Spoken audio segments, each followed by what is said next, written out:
Coucou, j'espère que tu vas bien, que durant cette semaine, tu as pu vraiment te rendre compte de la présence de Jésus à tes côtés. Si une ennemi te fait du bien, n'oublie pas de t'abonner à la chaîne et d'activer les notifications en cliquant sur la petite cloche, histoire de ne rien louper.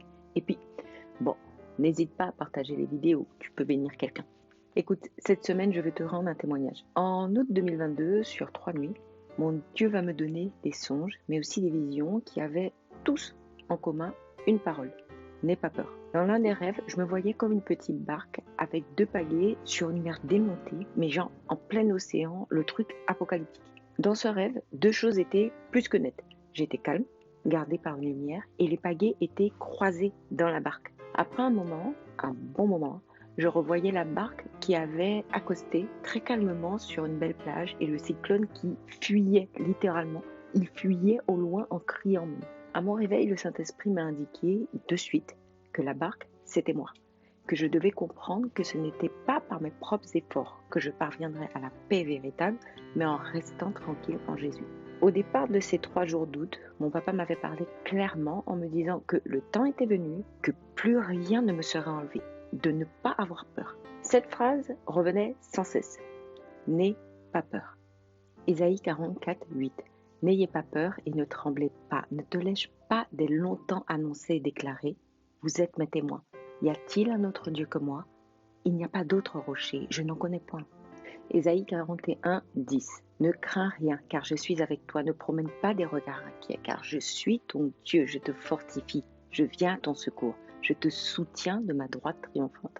Ésaïe 43, 2, 4. Quand tu passeras par les eaux, je serai avec toi. Quand tu traverseras les fleuves, ils ne te submergeront pas. Quand tu marcheras dans le feu, il ne te fera pas de mal et tu ne seras pas brûlé. Puisque moi, l'Éternel, je suis ton Dieu, le Saint d'Israël, ton Sauveur. Je donnerai l'Égypte comme rançon pour toi, l'Éthiopie et Séba en échange de toi. Oui, parce que tu m'es précieux et que tu as du prix pour moi et que je t'aime, je donnerai des hommes en échange de toi et des nations contre ta vie. Tu sais, au moment où je reçois ces visions, ces déclarations, ces songes, je suis envahie d'une joie inexplicable. Vraiment. Parce que je sais que c'est la vérité. Je ne sais pas de quoi je me réjouis, mais je me réjouis. Les semaines, les mois qui vont suivre vont me faire goûter tout, sauf ce qui m'avait été annoncé. C'est là que je vais apprendre que lorsque ton Dieu te dit quelque chose avec insistance, c'est pour que tu notes, que tu relises, que tu t'attaches fermement à ce qu'il t'a dit. Pourquoi? Parce qu'il ne parle pas pour meubler, en fait. S'il te dit « n'aie pas peur », c'est parce que tu vas vivre des choses qui risquent de t'effrayer. Mais si tu demeures attaché à sa parole, à ce qu'il t'a dit, tu verras ce qu'il t'a annoncé se produire. La parole, le rêve, le songe que ton papa te donne n'est pas là juste pour faire joli dans la nuit ou dans ta journée. Non. Cette parole, cette instruction qu'il te donne, t'équipe, te prépare pour ce qui vient. C'est pour ça qu'il est primordial que tu écrives tout ce que tu reçois. Oui, il y aura des choses qui viennent de ta chair, de ton âme, du diable. Mais le Saint-Esprit, si tu le sollicites, te donnera de faire le tri. Alors note tout. Mais ne te contente pas de noter comme moi pendant des années. Relis ce qui t'a été dit, confesse-le. C'est comme un équipement dont tu te revêts pour résister aux moments difficiles. Ne va pas à la guerre sans fusil. Prends les armes que ton Dieu te donne. Habakkuk 2, 2, 3. Le Seigneur me répondit, écris ce que je te révèle, grave-le sur des tablettes, de telle sorte qu'on puisse le lire clairement. Le moment n'est pas encore venu pour que cette révélation se réalise, mais elle se vérifiera en temps voulu. Attends avec confiance, même si cela paraît long. Ce que j'annonce arrivera à coup sûr et à son heure. Ésaïe 30, 8. Va maintenant. Écris ces choses devant eux sur une table et grave-les dans un livre, afin qu'elles subsistent dans les temps à venir, éternellement et à perpétuité. Récemment, alors que le Seigneur avait commencé à me sortir d'une situation, c'est comme si la porte m'était claquée en pleine face. J'ai gardé mon calme. Au début. Quand le temps a commencé à se faire long, j'ai commencé à réfléchir à ce que je pouvais faire, qui contacter, etc.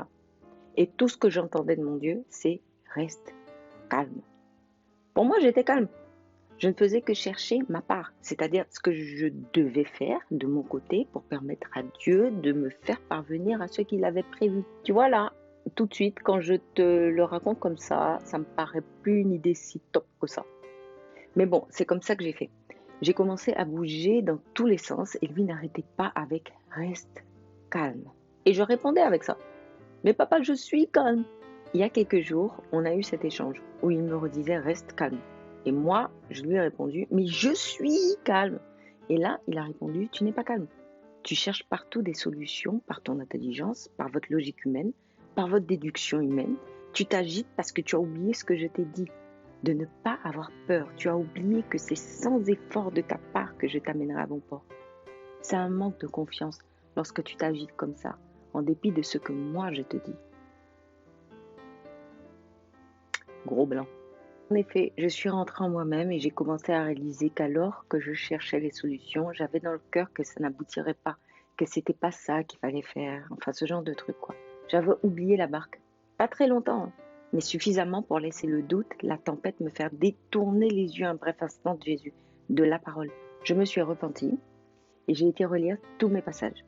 Une paix immense m'a saisie, une joie, mais pas laïque la joie, la vraie joie. Elle m'a attrapée et est restée. Des situations bloquées depuis des années se sont mises à être débloquées d'un coup. Des personnes que je ne connais pas se sont pliées en 36 pour moi. Je suis bénie à des niveaux, dans des domaines où je ne m'attendais pas. Et le coup de maître, la porte qui avait été fermée, tu sers un grand Dieu. Il ne joue pas avec sa parole. Ce qu'il te dit, il le fait. Repasse en toi-même ce qu'il t'a dit, redis à haute voix ce qu'il t'a annoncé et surtout, reste calme.